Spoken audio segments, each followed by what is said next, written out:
성부와 성자와 성령의 이름으로 아멘. 예수님과 어머니 하나 되신 성심을 통해 아버지 뜻 안에서 기도드립니다. 사랑하는 하느님 아버지, 오늘도 저희들에게 베풀어 주신 미처 다 깨닫지도 알지도 못하는 아버지의 지고하신 사랑에 감사드립니다. 어떻게 하면 더 용해되어 완전히 아버지 뜻 안에서 저희들의 내적이고 외적인 모든 것에 주체가 되어주시는 것을 완성할까를 늘 생각하고 갈망하며 그거 단 하나만을 염원하오니 아버지, 저희들 안에서 예수님과 어머니께서 친히 사시면서 말씀하시고 이끌어주시는 그런 새로운 성화시대에 걸맞는 정신의 차원을 어서 빨리 구현하여 주시옵기를 갈망으로 초원드립니다. 또한 가련하고 불쌍한 대한민국에 살아가는 모든 국민들을 하나 되신 성심을 통해 아버지 뜻에 봉헌드립니다.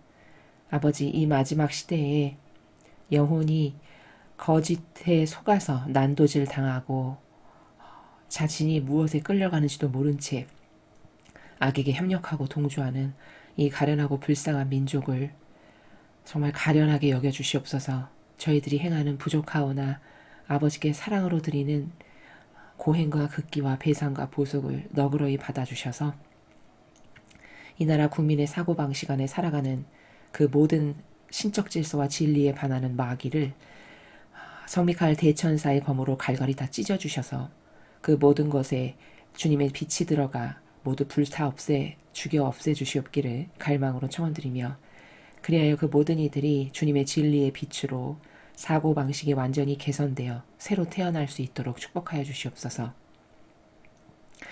또한 매일 인류가 저지르는 악 때문에 고통받으시는 예수님, 상처나신 성심 하나하나에 그 상처 하나하나마다 입맞춤을 드립니다. 부디 이 지구상에서 이제 낙태죄가 완전히 종식되어서 예수님께서 그 낙태죄악으로부터 더 이상 고통받지 않으시기를 저희들이 갈망하오니 그 모든 악으로부터 승리하소서. 이 모든 기도 우리 주 예수 그리스도의 이름으로 기도드리나이다. 아멘. 성부와 성자와 성령의 이름으로 아멘. 안녕하십니까. 하나님의 뜻 성계 피아수녀입니다. 오늘도 여러분들과 함께 하나님 아버지께서 사랑하시는 자녀들, 이 마지막 시대를 힘겹게 살아가는 자녀들에게 주시는 그 진리의 메시지, 그 사랑의 말씀 여러분들과 함께 학습해 보도록 하겠습니다. 2022년 10월 27일 대중을 위한 메시지. 저 모리는 또다시 하느님 아버지의 성심이라고 알게 된 큰 불꽃을 봅니다. 하느님 아버지께서 말씀하십니다. 영혼들은 세상 그리고 나와의 관계 사이에서 좀 더 완전한 균형을 유지하기 위해 나의 도움을 구해야만 한다. 세상의 쾌락들과 건전치 못한 관계를 맺지 않도록 주의하여라.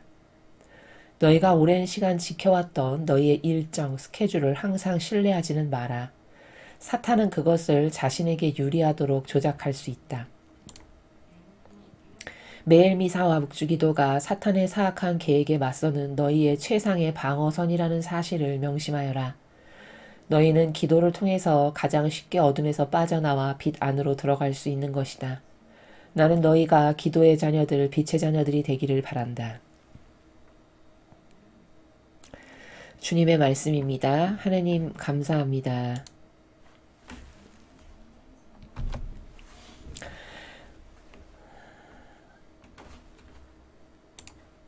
첫 번째 줄을 보시면 아버지께서 이렇게 말씀하십니다.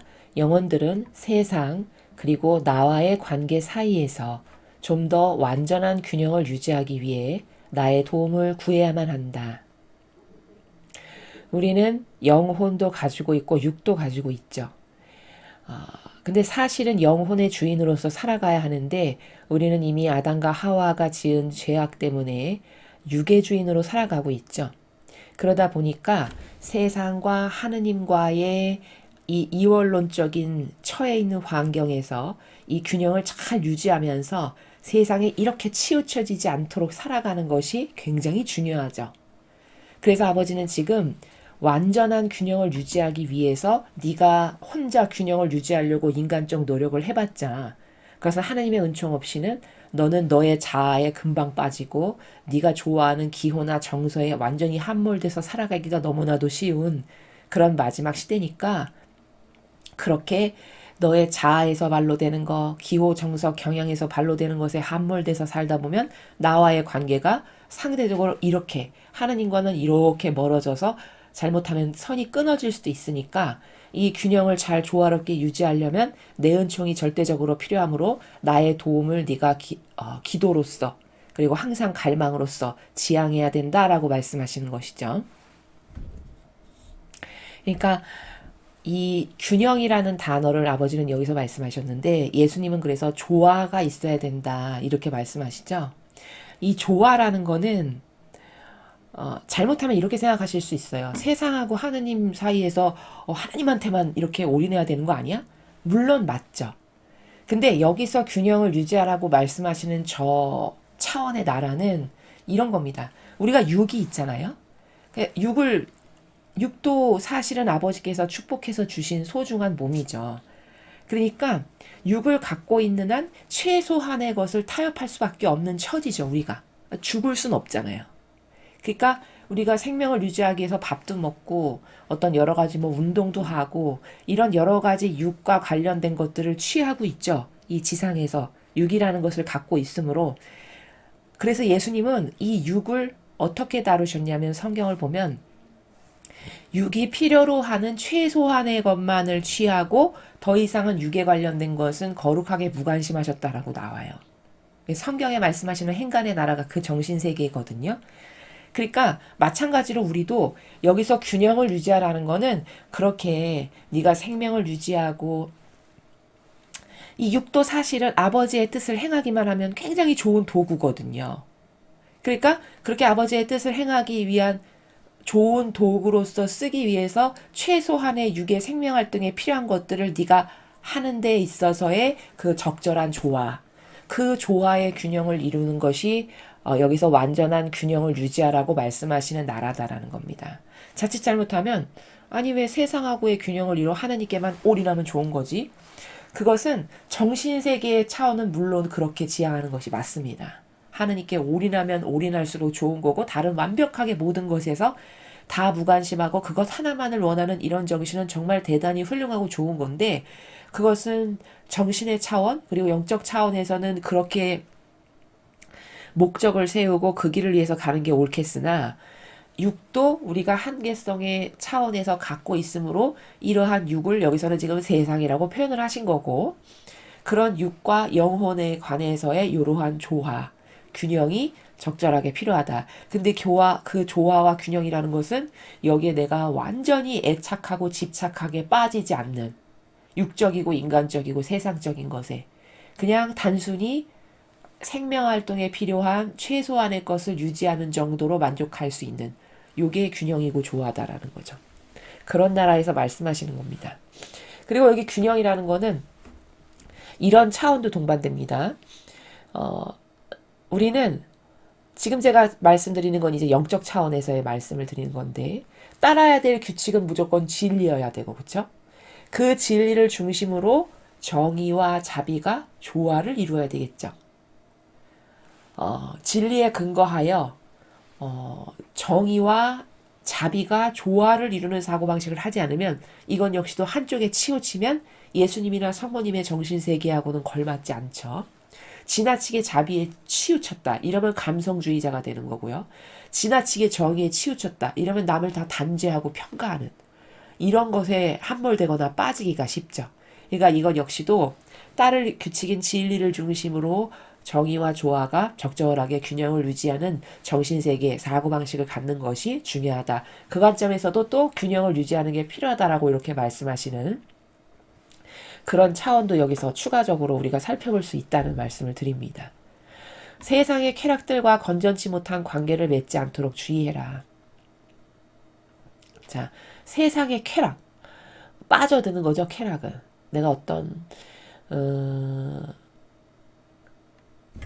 깊은 어떤 도치? 그런 것에 빠져들고 함몰돼서 거기서 만족감을 느끼는 그런 것을 쾌락이라고 하고 건전치 못한 관계 성경에 등장하는 아버지께서 이것이 질서니까 이런 질서 가운데 살아라라고 해서 이웃의 권리를 존중해라 라고 하는 이런 어떤 질서가 유지돼야 되죠. 계명을 보면. 근데 그 이웃의 권리를 존중하지 못하다 보면 건전치 못한 관계를 맺게 되죠. 이건 비단 남녀 관계뿐만이 아니라 다른 사람과의 이웃 간의 관계에서의 이웃을 존중하지 못하는 부잡다한 모든 잘못된 질서에서 파생되는 관계들, 이런 게 다 건전치 못한 관계죠. 이런 걸 맺지 않도록 너는 주의해야 된다. 왜냐하면 이런 쾌락과 건전치 못한 관계에서 내가 어떤 하자가 생기죠. 그러면 이게 하느님과의 올바른 관계를 맺는 데 있어서 다 부작용이 됩니다. 왜냐하면 이게 다 쾌락, 건전치 못한 관계, 이런 게 다 표면에 떠다니면서 사는 어수선한 나라거든요. 근데 이런 어수선한 나라에 머무르면 머무를수록 하느님하고 만나는 건 요원해져요. 아버지와 긴밀한 관계에서 속삭이면서 대화를 나누고 말씀을 드리고 기도를 하는 이런 세계는 점점 갈 수 없게 됩니다. 그렇기 때문에 세상적이고 인간적인 것을 다 끊고 무관심해져야 되고 이런 말씀을 드리는 거거든요. 그래서 아버지께서도 지금 이런 육적이고 인간적이고 세상적인 쾌락이나 이웃 간의 관계에서의 적절치 못한, 건전하지 못한, 계명에서 벗어난 관계성, 이런 모든 게 너하고의 나와의 어떤 신뢰나 믿음이나 사랑의 돈독한 관계를 유지하는데 이런 게 다 장애물이 되고 부잡다고 어수선한 나라를, 환경을 조성하니까 너는 그런 유혹에 빠지지 않게 조심해라. 이런 말씀이시죠. 너희가 오랜 시간 지켜왔던 너희의 일정, 스케줄을 항상 신뢰하지는 마라. 자, 잘 보십시오. 사탄은 그것을 자신에게 유리하도록 조작할 수 있다. 자, 요 두 문장이 무슨 뜻일까요? 여기서 힌트는 오랜 시간 지켜왔다는 겁니다. 그러면 이 오랜 시간 지켜왔던 건 뭘까요? 그렇죠. 교회에서 우리가 태어나서 유아 세례 받으면서부터 지금까지 종교 생활을 하면서 지켜왔던 제도 전통이죠. 그게 오랜 시간 지켜왔던 너희들의 일정 스케줄이라고 아버지는 표현하셨지만 저 너머 행간의 깊은 심연에서 지금 말씀하시는 나라는 오랜 시간 지켜왔다라고 표현하신 게 힌트예요. 그것은 제도 전통에 네가 오랜 시간 지켜왔기 때문에 이건 그냥 항상 오라 라고 아예 단정하는 나라. 이게 있거든요, 우리에게. 특히 종교생활하는 사람에게는 그 어려서부터 어떤 제도나 전통이나 질서를 따르던 게 있죠? 그럼 그것이 익숙하고 그게 옳다라고 굳건히 믿습니다. 맹종하고 맹신하게 돼요. 그렇기 때문에 그것 아닌 다른 것을 접하죠? 그럼 이상의 이런 것을 갖게 된다는 거예요. 무엇에 근거하지 않고 자기 정서, 기호, 감성에 근거해서. 자기가 수십 년을 따랐던 제도 전통하고 다르면 좀 이상한데? 이렇게 나도 모르게 막 즉발적으로 반사적 방향으로 나오는. 이거를 너는 신뢰하지 마라 라고 말씀하시는 겁니다. 여러분, 오랜 시간 지켜왔던 제도 전통 때문에 망했던 나라가 이스라엘이죠. 그래서 이스라엘이 망했지 않습니까? 그 바리사율법학자가 자기들에게 정해놨던 그 대대손손 전해 내려온 제도 전통이 진짜 옳은 거라고 생각했던 거거든요. 그들은. 그러니까 어찌 보면 이스라엘 백성은 참 불쌍하고 안타까운 겁니다. 영혼의 관점에서 봤을 때는. 마귀에게 속았다라고 하는 안타까움. 그 다음에 그러나 하느님을 갈망했다라고 하는 그 진정성에서 봤을 때는 가련한 거죠. 그러나 아버지는 결과를 보시고 열매를 보시기 때문에 아무리 가련하건 아무리 불쌍하건 간에 결과에 근거하여 맺은 열매에 근거하여 판결을 하시죠. 그러니까 망한 겁니다. 맺은 열매는 뭐죠? 일평생을 마귀에게 양식돼 준 거죠. 바리살법학자가 마귀 도구였죠. 그렇죠? 하나님을 돕는 도구였습니까? 마귀 도구였습니까? 마귀 도구였죠. 철저히. 그래서 예수님을 배척해서 죽이기까지 한 마귀 도구였습니다. 근데 그 마귀 도구에게 일평생을 양식을 내주면서 열렬히 협력하고 동조했기 때문에 같이 망한 거죠. 그렇죠? 그게 바로 오랜 시간 지켜왔던 그들의 제도 전통을 그토록 신뢰해서 열렬히 맹종하고 맹신해서 망한 거죠. 지금은요, 다를까요? 지금도 똑같습니다. 그러니까 그런 것을 너는 신뢰하지 마라. 신뢰는 뭐만 해야 될까요? 그렇죠. 성경. 성경에 나오는 예수님과 성모님의 정신과 가르침과 모범. 그것만이 신뢰해야 될 유일무이한 대상입니다. 유일무이한 질서고 유일무이한 법칙이고 따라야 될 절대적 가치는 유일히 그것밖에 없어요. 그게 아버지의 뜻이니까요, 곧. 이해되시죠? 그럼 이 본질에만 근거해서 생각하고 말하고 행동하고 분별해야 되는 거거든요. 근데 사람의 타성에 밴다는 게 얼마나 무섭냐. 그 이스라엘의 본보기가 정말 큰 본보기거든요. 그걸 보고 철저히 깨달아야 되는데 지금 2000년이 지났는데도 깨닫지 못하죠, 아직도. 인간은 참 지성인이 아닌 것을 우리가 이런 백데이터를 통해서도 깨닫지 못하는 인간의 현 주소를 보면서 현 시대의 반향을 보면서 아, 절대 지성적이지 않고 절대 과학적이거나 논리적이지 않구나, 인간은. 정말 좀 심하게 말하면 아주 머리가 좋은 IQ 좋은 개 있죠. 그 개만도 못한 게 현 시대 인류입니다. 개는요. 제가 왜 그렇게까지 비하하냐? 이건 비하가 아니라 진실인데 굉장히 품종이 좋은 양질의 IQ가 높은 개는요. 주인 똑바로 알아보고요. 심지어 머리 좋은 개는요. 주인이 교육하고 훈련하는 것에 따라서 질적 수준이 달라집니다. 그리고 그 교육받은 것에 굉장히 충직해요. 충실하고요. 인간은 이런 충직성이 있나요? 충직성 없습니다, 인간에게. 충직성이 있다면 하느님을 그 정도로 배반하거나 배신하진 않죠. 구약의 성경을 읽어보면요. 참 놀라운 게 뭐냐면요.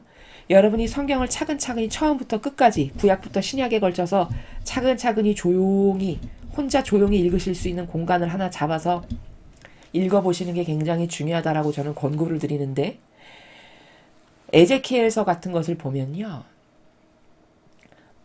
제가 그 인류여도 제가 그 당시에 그 사람이어도 아 나는 죽어도 싸다. 이런 생각이 들 만큼입니다. 여러분이 자신에 대해서 한없이 관대한 건 왜냐. 내가 하느님 앞에 얼마나 역겨운 죄인인지를 깨닫지를 못해서 그래요. 그럼 또 이렇게 반문할 수 있거든요. 아, 그 사람은 그 사람이고 지금의 나는 그 정도가 아니지. 이러면 이거는 또 진리를 몰라서 그런 겁니다. 여러분, 아담과 하와의 죄가 우리의 죄죠. 그렇죠? 아담과 하와와 우리는 무관하지 않습니다. 우리는 한 세력이에요. 거기서 파생된 인류이기 때문에 어쩔 수 없이. 그래서 내가 선악과 따지 않았는데 나도 자동으로 죄인이 되는 건 왜냐? 그것과 같은 세력이라는 거거든요. 거기서 나온 거라는 거거든요. 그렇죠, 그렇죠. 왜냐하면 시조가 거기였으니까. 그러면 그들이 가지고 있는 속성 나 없을까요? 나도 분명히 있습니다. 그 죄인의 속성이. 그럼 아담과 하와의 죄가 내가 저지르지 않은 죄라고 그 사람은 그 사람이고 나는 나지 이렇게 분리하는 건 성경에 나오는 원리를 모르기 때문에 그렇다라는 거예요. 그 에제키엘서를 보면요. 이스라엘이 끊임없이 하느님을 배반하거든요. 그러니까 하느님께서 의인화해서 말씀을 하시잖아요. 너는 이렇게 놀아놨고 너는 이런 민족하고 놀아놨고 이런 민족하고 놀아놨고 이런 부분이 나오는데 너는 이집트 남자랑 놀아놨고 이런 민족하고 놀아놨고 이런 민족. 그게 뭐냐면 정신의 간음, 영혼의 간음을 말씀하시는 거거든요. 아버지께만 충직해야 되는데 맨날 우상 숭배를 하는 거예요. 저 나라가 잘 살아. 그럼 저 나라의 신을 믿으면 잘 살아지나 보다. 얼른 그거를 또 우상 숭배를 그 나라 신에게 넙죽넙죽하고 또 이 나라가 또 강대국이 됐어. 그럼 이 나라의 신 받아들여서 저런 거 믿으니까 잘 살고 저러나 봐. 우상 숭배하고. 이거를 한 번, 두 번 했냐. 그 정도 수준이 아닙니다. 그것을 아버지께서 다 말씀하세요. 구약을 보면. 너는 이런 것하고 놀아놨고 이런 족속 이런 족속 이런 족속하고 놀아놨고 너는 탕녀고 이렇게 말씀을 하세요. 그럼 그 성경을 읽으면 아버지의 마음의 나라에서 그걸 읽죠? 그러면 너무 부끄럽고 너무 창피하고 이 지경이니까 망했구나. 그래 망해도 싸다. 이런 자성의 목소리가 나올 만큼이에요. 양심이 있으면. 이해되십니까? 그러니까 뭐 그렇게까지 죄인인가? 이렇게 생각하는 사람은 성경을 안 읽어봤고 그리고 하느님이 얼마나 그럼에도 불구하고 지금 6,000년을 기다리시면서 이 성화시대를 완성하시는 아버지의 인내심이라는 거는 감히 사람으로서는 상상할 수도 없고 거기에 비할 자도 없습니다. 그 구약을 읽으면 제가 만약에 내가 신이면 이거 다 죽여버리겠다.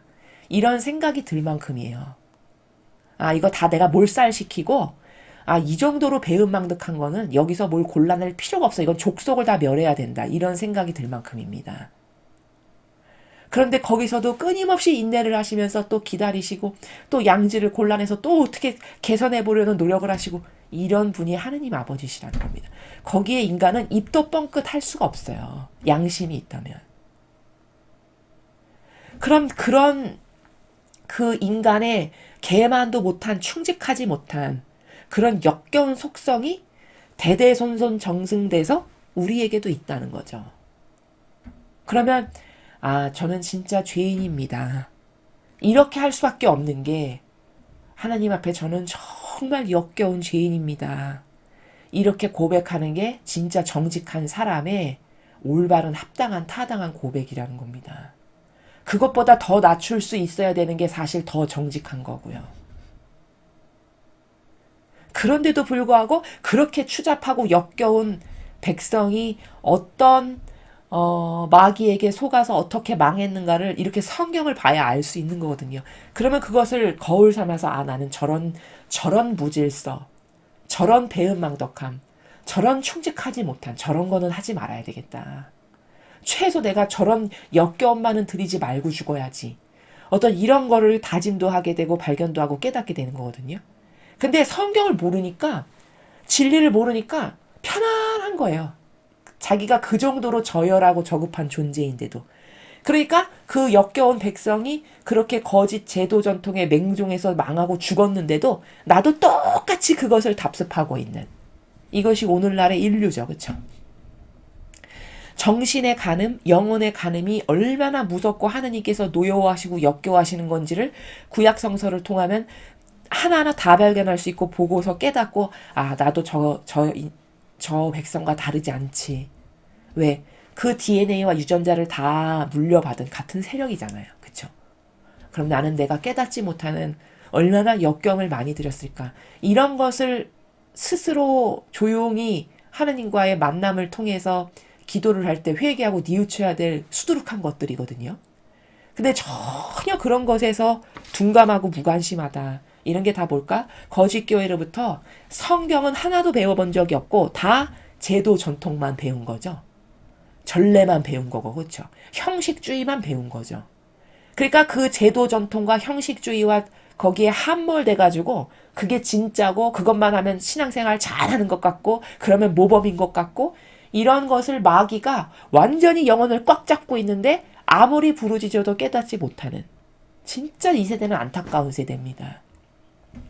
이스라엘이 망하는 것처럼 망할 길을 뻔히 가고 있는데 여전히 열렬히 가열차게 달려가고 있는, 예를 들면 그런 모습이고 그런 꼴이고 그런 안타까움이라는 것이죠. 그래서 지금 여기서 아버지께서 그렇게 오랜 시간 지켜왔던 너의 일정들, 스케줄들, 그거를 항상 신뢰하면 안 된다. 이게 그런 행간의 나라고요. 왜냐? 사탄은 그것을 자신에게 유리하도록 조작할 수 있다. 사탄이 이걸 갖고 어떻게 조작하냐? 제가 지금 객관화를 한 겁니다. 야, 이것만이 진짜야. 이것만이 오리지널이야. 야, 이것만이 올바른 전통이야. 이렇게 사탄이 꼬시죠. 그렇죠? 그러나 누누이 말했지만 태생이 공산주의에서 태어난 사람은 공산주의가 올바른 나라라고 생각할 수밖에 없는 게 한계입니다. 그렇죠? 태생이 거기서 유아 세례받고 모든 것을 거기서 학습하고 습득하고 게다가 정서까지 딱 맞아. 안성맞춤이야. 그럼 빠져나올 수 있을까요? 아마 천둥번개를 치면서 말을 해도 빠져나올 수 없을 거라는 게 인간의 그 정도로 무서운 정서와 기호와 경향의 마귀라는 겁니다. 지금 아버지께서는 그 나라에서 네가 그렇게 오랜 시간 열렬히 맞다라고 생각해서 맹종하고 맹신했던 거 너 그거 절대 신뢰하면 안 된다. 왜? 사탄은 그걸 가지고 자신에게 유리 하도록 조작해서 너를 속일 테니까. 이 나라입니다. 이 마지막 문장이. 그래서 그것의 객관화를 위해서 제가 성경의 구약 성서를 보면은 얼마나 이스라엘 백성이 역겨운 짓을 많이 했는가를 알 수 있고요. 얼마나 하느님께 배은망덕한 모욕을 많이 드렸는지를 또한 발견할 수 있고요. 그럼에도 불구하고 참아주셔서 아들까지 보내주셨는데 그 아들마저도 자기 손으로 죽여버린 이런 이런 정말 천인공노할 대죄를 저지른 이런 게 이스라엘 백성이고 바리새율법학자들입니다. 그래서 그 똑같은 길을 내가 걸어가고 있어도 앞으로 패망할 것에 대해서 전혀 두려움이 없고 태평한 것은 그 정도로 진리를 모르는 소경이기 때문에 그렇다라는 점이죠. 매일 미사와 묵주기도가 사탄의 사악한 계획에 맞서는 너희의 최상의 방어선이라는 사실을 명심해라. 자, 이렇게 사탄이 득실득실한 시대에 살아남으려면 기도, 미사와 기도라고 여기를 말씀하셨는데 사실은 이 미사도 아버지가 지금 이렇게 말씀을 하시긴 하셨으나 굉장히 많이 변질된 것을 여러분이 아시죠? 그러니까 될 수 있으면 신적인 질서에서 예배를 행하는 곳을 여러분이 찾아서 그 예배에 참석하시는 것이 좋습니다. 그리고 기도라는 것은 어떤 것인지를 많은 강의에서 말씀을 드렸기 때문에 이거는 염경기도만 말씀하시는 것이 아니다. 이런 것을 여러분이 잘 파악하시고 이 기도, 여기서 말씀하시는 기도라는 건 아버지께만 매달리고 의탁해서 제가 사탄에게 빠지지 않게 저를 도와주세요. 제가 이 마지막 시대에 유료하고 교묘한 마귀에게 속아서 아버지 한평생 마귀에게 동조하고 협력하다가 비참하게 지옥 가는 일이 없도록 저를 지켜주세요. 이런 것을 간구하라고 말씀하시는 겁니다. 그게 너의 최상의 방어선이라는 사실을 명심해라. 이렇게 말씀하시는 겁니다. 너희는 기도를 통해서 가장 쉽게 어둠에서 빠져나와 비단으로 들어갈 수 있는 것이다. 자, 기도를 통할 때만 어둠에서 빠져나와서 빛으로 들어갈 수 있다는 거는 왜냐면 기도는 어젠가의 메시지에서 말씀하셨죠. 나를 갈망한다는 거다. 네가 기도하려는 마음을 먹는 것 자체가. 하느님 한 번 부르짖었어도 갈망으로 들으신다는 거죠. 그래서 절대 물리치지 않는다라고 어제 메시지에서 말씀하셨죠. 그러니까 벌써 기도하려는 마음 자세를 갖고 한 번 부르짖기만 해도 아, 제가 나를 찾는구나. 갈망하는구나 해서 손을 내밀어서 도와주실 수가 있다는 거예요. 그러니까 아무리 깊은 어둠에 빠져 있어도 하느님을 부르짖으면 찾으면 내가 너에게 다가가서 네가 갈망으로 나를 찾았기 때문에 내가 손을 내밀어서 너를 거기서 꺼낼 수 있다. 그러니까 제발 부르짖기만이라도 해라. 한번 나를 갈망으로 찾기만이라도 해라. 이런 나라입니다. 나는 너희가 기도의 자녀들, 빛의 자녀들이 되길 바란다. 자, 이렇게 하느님께 갈망하고 부르짖고 또 여쭙고 말씀드리고 이게 기도죠. 그리고 어떤 실천적 행위로 행하는 거 이런 모든 게 다 기도인데 이런 기도를 통할 때만 마귀로부터 악으로부터 보호될 수 있기 때문에 아버지는 나를 찾는 갈망의 기도를 네가 해라 이렇게 말씀하시는 거고 그렇게 기도를 많이 하면 영원히 빛으로 나올 수밖에 없고 왜냐하면 아버지께서 이렇게 손을 내미실 수 있으니까요. 예를 들면은 갈망하고 부르짖는다는 거는 저를 도와주세요 이렇게 자유의지가 손을 내미는 거거든요. 그럼 아버지는 그 갈망을 사랑하는 자녀이기 때문에 뿌리치지를 않고 어떻게든지 도와주시려고 한다는 거예요. 그러니까 여러분이 마귀에게 유린당하지 않고 이 마지막 시대에 살아남으려면 어떻게 해서든지 자꾸 갈망으로 아버지를 기도가 안 돼. 그럼 하느님 도와주세요. 하느님 도와주세요. 이 말이라도 해야 된다는 겁니다. 그렇게 하면 아버지께서 그럴 때마다 자꾸 끌어내시고 도와주시고 이러면 점점 빛으로 끌어낼 수가 있죠. 그러니까 아버지께서 그렇게 하는 것이 중요하다. 그게 최상의 방어선이다. 이런 말씀을 하시는 거고요. 그렇게 해서 너가 점점 나에게 가까이 와. 나의 도움으로. 그러면 빛의 자녀가 네가 될 수 있다. 나는 너가 그런 빛의 자녀가 되기를 바란다. 기도를 통해서 이런 말씀을 하신 겁니다. 그래서 오늘 이 메시지의 내용은 인간적이고 세상적이고 육적인 것 그리고 하느님과 관련된 것에 대해서 인간은 잘 조화를 맞춰야 된다. 균형을 잃어버리면 안 된다. 자칫 잘못하면 이쪽에 완전히 함몰돼서 그 인간적인 것에 빠져서 죽기 십상이다. 이 마지막 시대는. 그렇지 않으려면 네가 기도로 자꾸 나를 찾아라. 갈망해라. 그럼 내가 손을 내밀어서 너를 도와줄게. 이런 말씀을 아버지께서 지금 하신 겁니다. 자, 그리고 이제 이거는 오늘의 메시지하고는 직접적 관련이 있진 않은 건데 아까 첫 번째 문장에서 아버지께서 조화, 균형 이런 말씀하셨거든요. 이제 그것과 관련해서 이 마지막 시대에 굉장히 중요한 사람에게서 어떤 근성은 좋은 거고 어떤 근성은 나쁜 거고, 그리고 어떤 것은 악에게 유린당하기 쉬운 속성이고 이런 게 있거든요. 그런 것을 여러분에게 오늘 좀 계기가 돼서 이 도구를 통해서 설명을 드리도록 하겠습니다. 제목은 근성을 발견하는 도구예요. 사람에게는 근성, 속성이라는 것이 있거든요. 근데 어떤 속성은 하느님이 진짜 반기시고 좋은 속성인 반면에 어떤 것은 마귀가 좋아하는 속성이거든요. 그럼 도대체 마귀가 좋아하는 근성, 속성은 뭔가? 그럼 그것은 빼버리고 버려야 되겠죠? 버리게 해주세요, 도와주세요 이렇게 기도해야 되겠죠. 그리고 만약에 하느님이 좋아하시는 속성이 이러이런 거다, 그러면 그걸 얼른 알고 저도 그런 속성으로 새로 태어나게 해주세요, 이런 기도와 갈망이 필요하겠죠. 그렇게 해서 해결을 하시면 되는 거고요. 그러면 이제 근성에 대해서, 다시 말하면 인간이 가지고 있는 속성에 대해서 한번 분석을 해보겠습니다. 자, 여기 지금 한 중심에 여기 삼각형, 중화라고 하는 삼각형이 보이시죠? 여기를 0이라고 해보겠습니다. 0, 편의상 0. 여기가 기준점이라는 뜻입니다. 경계구 중심이란 뜻입니다. 자, 여기서부터 이 우측으로 가면 갈수록 점점 악해지는 겁니다. 악으로 치닫는 겁니다. 우측으로 가면 갈수록. 그러니까 여기가 1이면은 이쪽이 100이라고 보시면 돼요. 이 끝이. 자, 여기 한 중심을 중앙을 중심으로 해서 이 좌측으로 가면 갈수록 선한 겁니다. 아버지가 좋아하시고 반기시는. 다시 말해 여기를 1이라고 하면 이 끝으로 가면 갈수록 여기는 100에 가까운, 그러니까 완벽한 선인 거죠. 이 끝은. 이제 요런 수직선은 지금 그런 의미를 나타내는 겁니다. 자, 그런데 사람은 특히 그 세상이 말하는 자연법에서는 이 가운데 경계가 되는 중심점을 중화라고 하는데요. 이 중화를 아리스토텔레스라고 하는 그 철학자 아시죠? 그런 사람의 경우는 이 중화가 좋은 거라고 가르치거든요. 왜냐? 어떤 쪽으로도 치우치지 않고 아주 한 중심을 잘 잡고 있는 좋은 거다라고 이렇게 이야기를 해요. 그 자연법의 철학자가 그렇게 말을 합니다. 그래서 여기도 지금 중화, 덕성이 발라서 과불급, 치우침이 없는 거라는 거죠. 그것이 없는 화평한 기상이다 라고 해서 여기 중화라고 중심을 잡은 겁니다. 근데 문제는요, 세상의 그 지식이 얼마나 하느님의 법과하고 다른가. 세상에 그런 철학자는 이게 가장 좋은 거라고 말하거든요.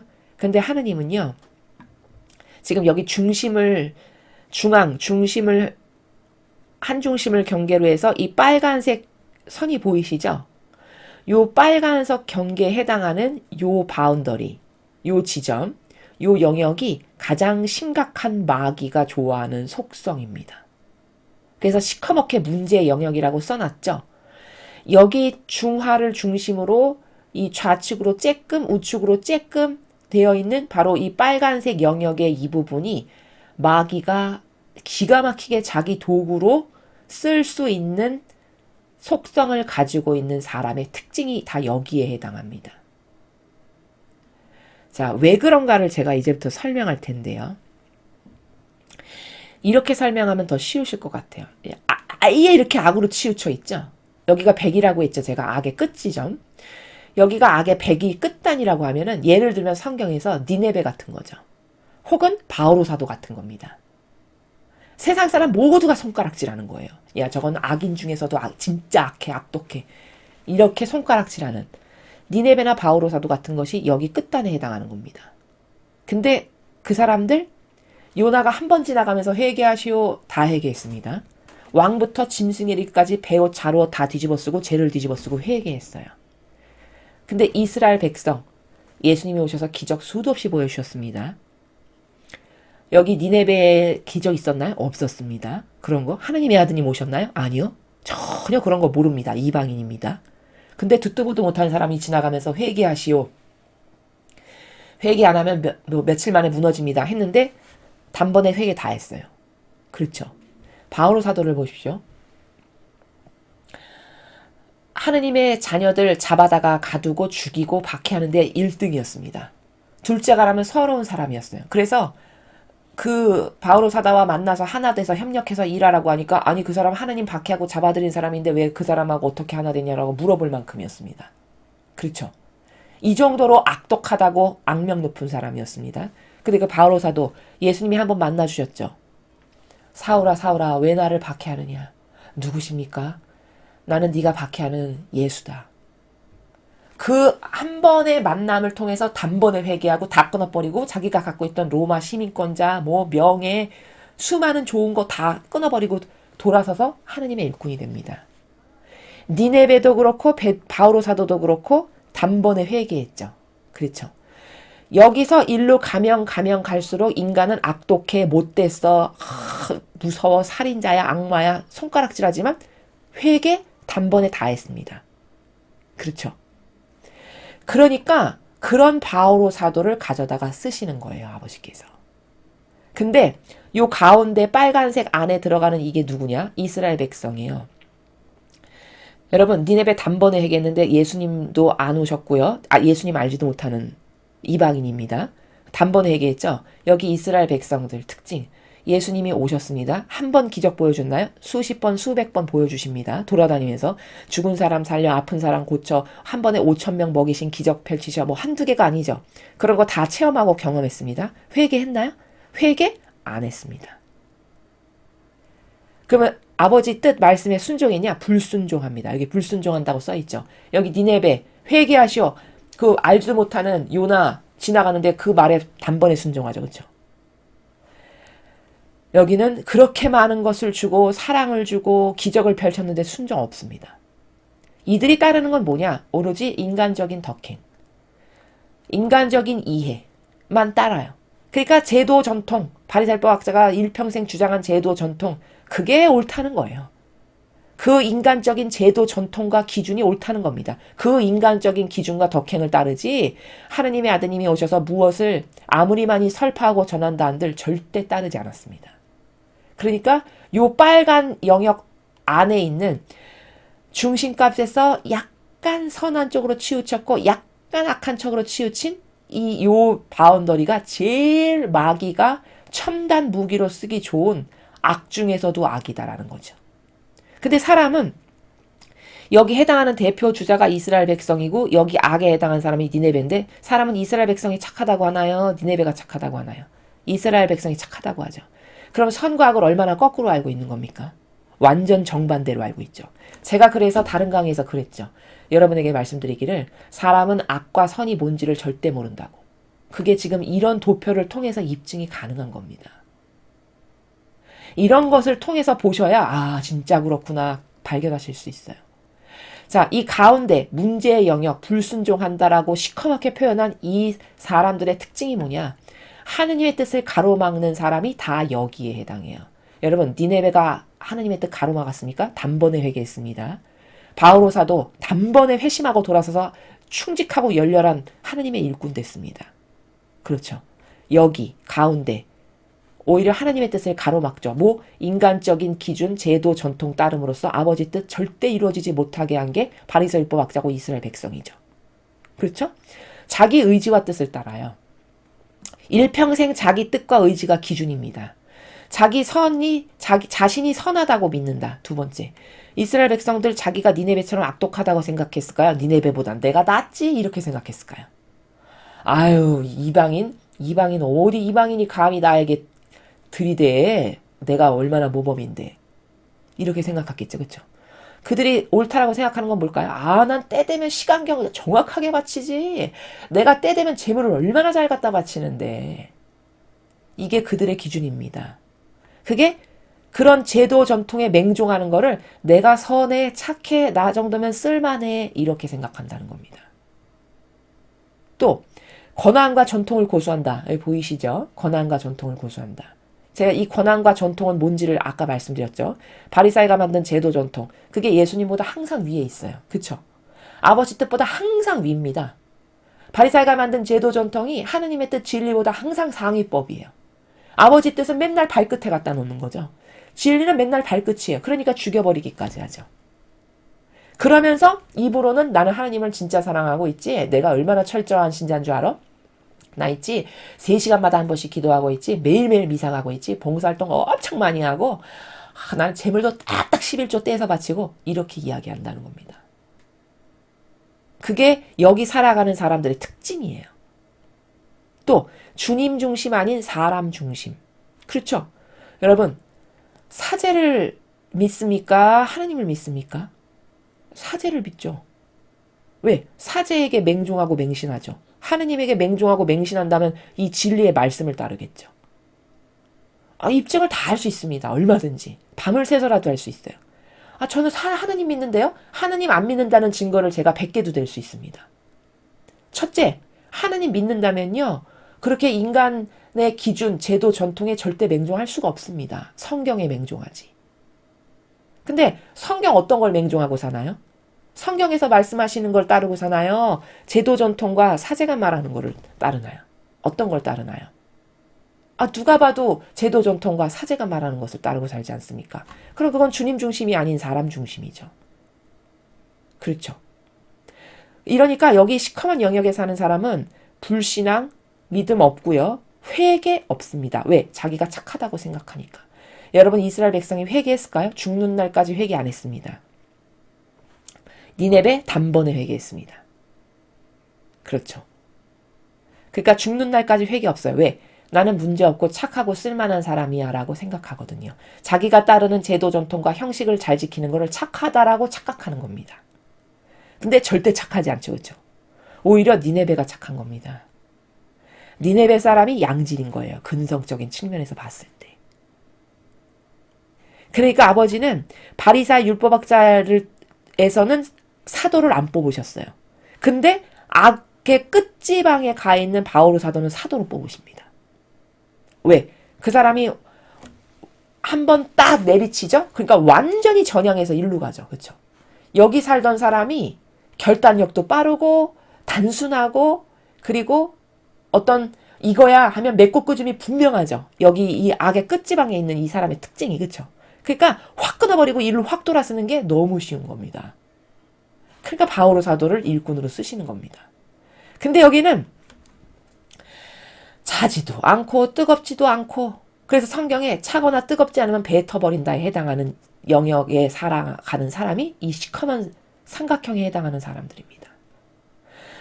차갑다는 건 뭐냐? 성모님과 같이 완전히 단순하고 작은 영혼으로 겸손하든가 그게 이 선의 끝자락에 있는 성모님 같은 스타일의 속성은 여기 선의 완전히 최고조의 끝자락에 해당하시는 분이죠. 그렇죠? 여기 정점, 선의 정점. 뜨거운 건 어떤 스타일이죠? 바오로 사도 같은 스타일이죠. 아주 그냥 행동력 있고 실천력 끝내주고 한번 결단하면 팍팍 끊어서 되돌릴 줄 알고 이런 사람. 이게 뜨거운 사람이라고 표현하신 거예요. 이렇게 여기 이쪽에 속하든지 아니면 차라리 이쪽에 속하든지 이 양 극단에 속하는 사람만 쓰시지 이 가운데 사람은 안 쓰신다는 것을 예수님께서 성경에서 나는 차거나 뜨겁지 않으면 배 터버린다라고 말씀하신 게 바로 이스라엘 백성과 같은 특징, 율법학자 바리사이들과 같은 특징, 오늘날 이교도의 종교 그 수많은 지도자들, 그죠? 거기에 속한 그 종교 생활에 열렬히 맹신하고 맹종하는 자들 다 여기 속하는 사람들입니다. 완전히 선한 것도 아니고, 그쵸? 성모님처럼 완전히 낮아져서 겸손으로. 바로 사도처럼 악해도 막 열정적으로 뜨거워서 하나에 충직할 수 있냐? 그것도 아닌. 그저 여기서 맨날 머물고 늘 자기가 착하다라고 생각하고 늘 자기 선이 맞고 자기가 따르는 제도 전통이 옳다라고 생각하는 바로 이 시커먼 삼각형에 해당하는 영역의 사람이 하느님의 뜻을 가로막는 유형이다라는 겁니다. 이해되시죠? 그러니까 그런데 사람은 여기 살아가는 사람을 착하다고 하지 이 니네베나 바오로 사도나 성경에서 아주 극악무도한 악독했는데 단번에 회개한 그 사람들을 절대 착하다, 선하다, 아버지가 저런 사람을 도구로 쓰시겠구나라고 하는 보는 관점이 없다는 겁니다. 그러나 아버지는요, 이 가운데는 안 쓰세요. 이 끝자락에 차라리 악의 끝바닥에 바닥을 찍고 있는 사람을 회개시켜서 여기다 가져다 놓으시죠. 그게 근성이라는 겁니다. 이 가운데는 근성적 측면에서 쓰기가 너무 나빠요. 마귀가 쓰기는 좋아요. 마귀도구로. 왜? 착한 척, 친절한 척, 겸손한 척, 선한 척, 온갖 착각 속에 빠져가지고 남이 봤을 때도 또 착해 보이잖아요. 처신이나 하는 모든 것이. 그러니까 마귀가 자기 도구로 쓰기가 얼마나 좋겠어요. 온통 사람을 속이는 달인으로 무장시키기가 너무 쉽죠. 그렇죠. 여기는 이교도 거짓교회의 수많은 종교 지도자들이 다 여기에 해당하고요. 과거 바리새법 학자가 여기에 해당하고요. 이스라엘 백성 같은 사람들이 다 여기에 해당하는 겁니다. 그래서 여기 끝에 문제의 영역은 이 시커먼 문제의 영역 삼각형. 여기는 자신의 뜻이 주님의 뜻을 가로막는 악의 도구임을 깨닫지 못한다. 이렇게 써있죠. 이스라엘 백성이 한평생 깨닫지 못해서 끝내 바리새법 학자에게 동조하고 협력해서 예수님까지도 자기들이 죽이고 패망하죠. 그 길을 갈 거라는 겁니다. 여기 가운데 살아가는 영혼의 특징이. 이해가 되시죠? 그래서 이런 사람의 특징. 그럼 이제 여러분이 스스로 양심에다 손을 얹고 나는 여기에 속하는 사람인지 아니면 여기 속하는 근성. 그러니까 차거나 뜨겁거나 이런 양극단이 좋은 거거든요. 아버지가 쓰시기에는 이런 속성만 쓰세요. 근데 여기 가운데 특징이 있죠. 이게 세상적으로 표현하면은 중도예요. 저는 이런 사람들 있죠. 그게 다 여기에 속하는 사람들입니다. 저는 뭐 중도 보수예요. 이런 말도 있던데 요즘에는. 그렇게 단어를 붙이면 붙일수록 점점 더 야리꾸리해지는 거거든요. 영적으로 봤을 땐 속성이 점점 더 나빠지는 거거든요. 무슨 단어를 자꾸 많이 갖다 붙인다. 그러면 그럴수록 저는 아주 속성이 너무나도 하느님 보시기에는 역겨운 속성입니다라고 얘기하는 건데 깨닫지를 못하는 거죠. 본인이. 그게 여기에 해당하는 사람들입니다. 자, 그런데 문제는 또 뭐냐면 이 여기 생각형에 속하는 사람, 그 종교 지도자나 바리새나 율법학자나 이스라엘 백성, 그들이 자기는 여기 속하는 사람이라고 착각 속에 산다는 겁니다. 이게 바로 이교도 위선자들의 착각의 위치예요. 자기 사실 여기 속하는 사람인데 악 중에서도 아주 고도화된 마귀가 남 속이는 달인으로서 써먹기 딱 좋은 속성으로 무장됐는데 자기는 여기 속하는 사람이라고 착각 속에 산다는 거죠. 그래서 이교도 위선자들의 착각의 위치가 여기라는 거예요. 본적지는 여기인데. 이해되시죠? 그러면 이 사람들은 어떻게 개선할 방법이 없는가? 개선할 수 있는 방법이 하나 있습니다. 어떻게 개선할 거냐? 여기 살아가는 속성은 여기 제가 개선책이라고 썼죠? 여기 살아가는 사람의 특징이 소심하고 소극적이고 이렇거든요. 보통 다 그렇다고 말할 수는 없겠으나 소심하고 소극적이고 뭐 이런 스타일이에요. 그러면 그런 사람의 특징은 세심한 게 있고 거기에 성실성이 가미되고 신의를 지킬 수 있고 또 인내할 수 있다. 그 다음에 충직성을 개발할 수 있다. 그런데다가 가장 중요한 건 뭐냐? 여기 살아가는 사람이 하나 되고자 하는 열렬한 갈망이 생긴다. 예를 들면 하느님하고 하나 되고자 하는 갈망, 혹은 자기를 이끌어주는 어떤 영적 지도자와 하나 되고자 하는 갈망, 혹은 가족 간에라면 가족 누구하고라도 하나 될 수 있는 어떤 그런 에너지가 있다. 그러면 그 에너지를 가지고 뭐든지 피앗 정신으로 행하는 거예요. 작은 것 하나를 행할 때도 이거 지금 하느님께서 나한테 허락하신 거지 피앗으로 받아들이고 행해야지. 이런 걸로 자꾸 반복적으로 피앗만을 행한다.